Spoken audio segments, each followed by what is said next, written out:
coming up next, right here on Get Up, presented by Freestyle Libre, Dio, Shefty, Rex, Dominique Fox. I thought you were going to be nervous. You nailed that. Do you have a D pun for Dallas? 1 hour, 59 minutes to go. Take our time, use our way in. This looks wonderful, by the way. It suits you quite nicely. Well, it fits me because the Grinch, man. I mean, I'm pulling for my Lions. He stole Christmas. Lions blew that game. It's appropriate. That's of all the fits up here that you want to spotlight.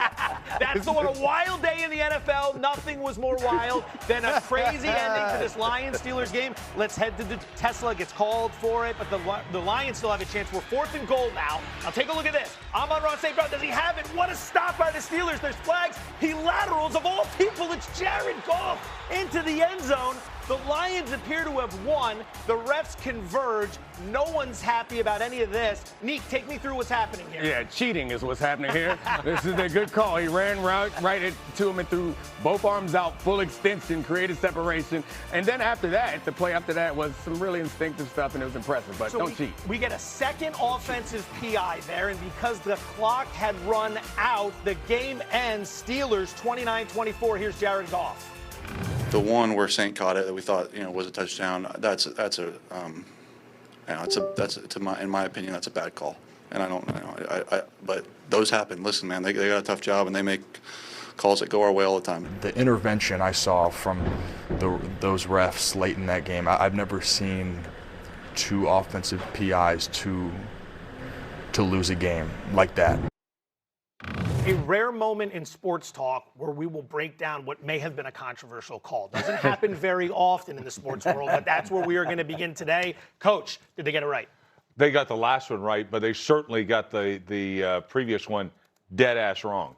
Like the defensive guy on the St. Brown touchdown, he's the guy that initiated the contact right here on Tesla. He initiated the contact. This is an awful call, and unfortunately, it cost the Lions a win here and probably a playoff spot. So this is atrocious right here. Now, on the other, the last one, okay, the last one clearly it was a PI by Amon-Ra St. Brown. Yes, he goes in, and as soon as he extends with both hands, it's a penalty. So right here, you see, right here, he jumps into Ramsey and puts both hands on him. That's going to be called, and that's the appropriate call. All right. What St. Brown has to do in that situation, understand this is going to be a 3-man rush by Pittsburgh. And quite honestly, it was only a 2-man rush here. You're going to have time. You don't need to get the separation. You have plenty of time. And unfortunately, that was the outcome. But, there's no 2 ways about it. The first one to St. Brown was a touchdown. Absolute touchdown. Can I offer a little bit of, I agree with you guys that play is never called. But you guys being a little disingenuous when you're saying that Tesla is trying to run his route. That's the way the play is designed. Right. He ran it effectively. They never call it, but he is intentionally trying to set that pick and screen. I agree in this situation. I've never seen that call, but I understand the referee's rationale. And I think the Lions would also say that while this was the last call or one of the final calls that helped to decide this game, that's not the reason why they lost. No. The reason why they lost because they had big explosive runs being made time after time in that game. That's what killed them. Yeah, I agree with the refereeing and all that. I think the first one's a miss. The second one's the right call. The bigger takeaway for me is I think it's one of the most impressive wins by anybody in the NFL this year by Pittsburgh. I would have not guessed that Pittsburgh would have gone into Detroit and whooped Detroit on both sides of the line of scrimmage. This is a defense in Pittsburgh that everybody was running the football on. Detroit could not run the ball at all. And then vice versa, this is an offense that, running the ball is like, let's just be efficient, and they create the explosive runs. And the other part is this. In the last 3 weeks, I would tell you that Aaron Rodgers is throwing the football the best that he has since 2022. So we're talking 3+ years, this 3-week stretch of throwing the ball and some of the throws that he has made. So if this offense is going to have some of these explosive runs and Rodgers is going to do whatever he wants with the football, this is a team that has my attention more after this performance than it had up until a month ago. So a few weeks ago, the fans in Pittsburgh were calling for Mike Tomlin's job. We do this every year. We do it every year. Fire Tomlin! Fire Tomlin! Since then, they've won 3 straight games. And let me remind you, for all the talk there's been about the Baltimore Ravens, ESPN bet saying the Ravens are going to win the division when they're 1-5.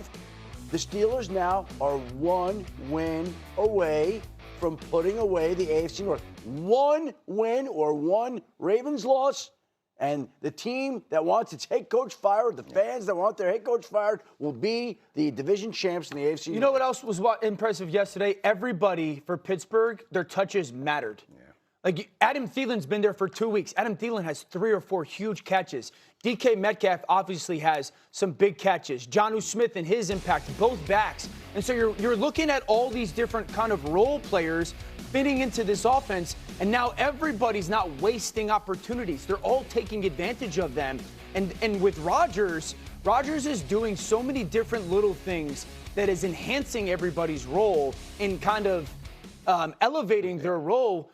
That's why I'm surprised that you said he's throwing the ball better than he ever has. That's a very specific thing. Because since 2022. I get that, but that's not what I've been impressed with by Aaron Rodgers, his ability to throw the ball so far this season or in these last 2 games. I think it's the mental part. It's the getting the guys involved, getting them in and out of bad plays, because I didn't see a bunch of great throws from him yesterday. He had some good throws in the last few weeks, but that's not what's leading this offense, making it better. Of course, it's that explosive run game, and as many schemes you come up with, there are 2 things in football that'll never change. You can't win if you can't stop the run. You can't win if you can't run the ball consistently. Coach, they did both those things. Sorry for interrupting there again. Coach, what does this mean now for the Lions moving forward? Do we feel like their window for the Super Bowl may have closed yesterday? No chance. I mean, I don't see that. And here's why I say it. I know Dan and I totally disagree on this one.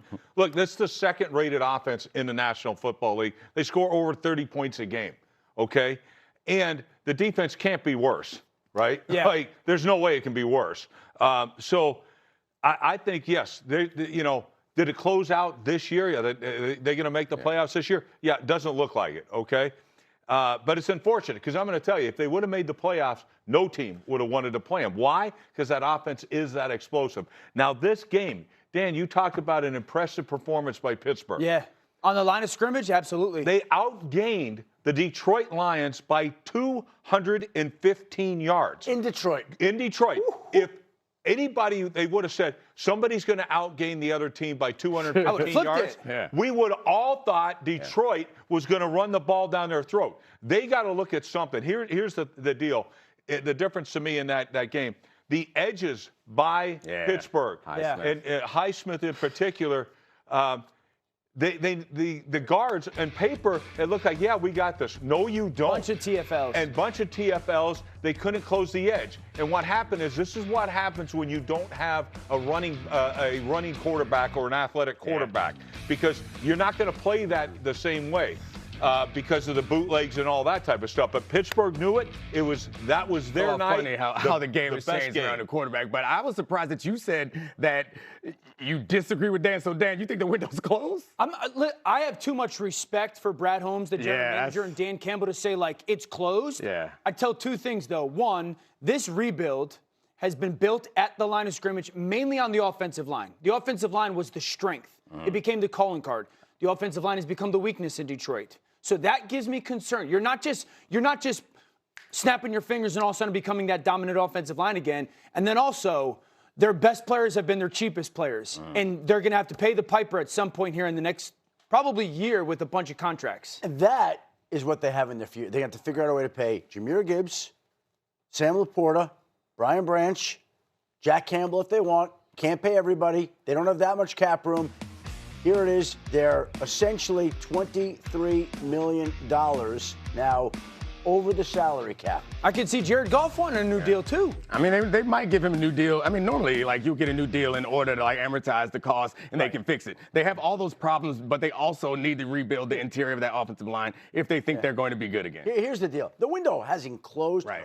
But last year was an incredible opportunity that they didn't get done. That's the point. Same with the year before. They may never have a better opportunity than last year, but they'll have other opportunities ahead. I want to ask you about something else. The game took an unfortunate turn in the second quarter when wide receiver DK Metcalf was involved in this altercation with a fan. The Detroit Free Press spoke to the fan, who said he called Metcalf by his full name, DeKalen Zacharias Metcalf prompting the incident. Metcalf exited the locker room without taking questions from reporters after the win. Shefty, what can you tell us about this? Well, that was one angle of the video. There's another one that he walked over that might have been even worse. And so the league is going to look at this, and it's hard to imagine in a year where the league has doled out as many one-game suspensions as it has that it's not going to hit up DK Metcalf with a suspension here. So when the Steelers are trying to put away the division this weekend against Cleveland, I think right now people around the league believe it would be a surprise if DK Metcalf is still there. I don't care what the fans, like when I heard that, I'm like, oh, I wonder what that fan's saying. But you cannot walk over. You cannot put your hands on fans. By the way, I applaud the players many times for restraining themselves, that we don't see it more. But here, he did something you just can't do. We will be following this story closely, plenty more on it throughout the course of the week, but there's so much more from yesterday we want to get to. So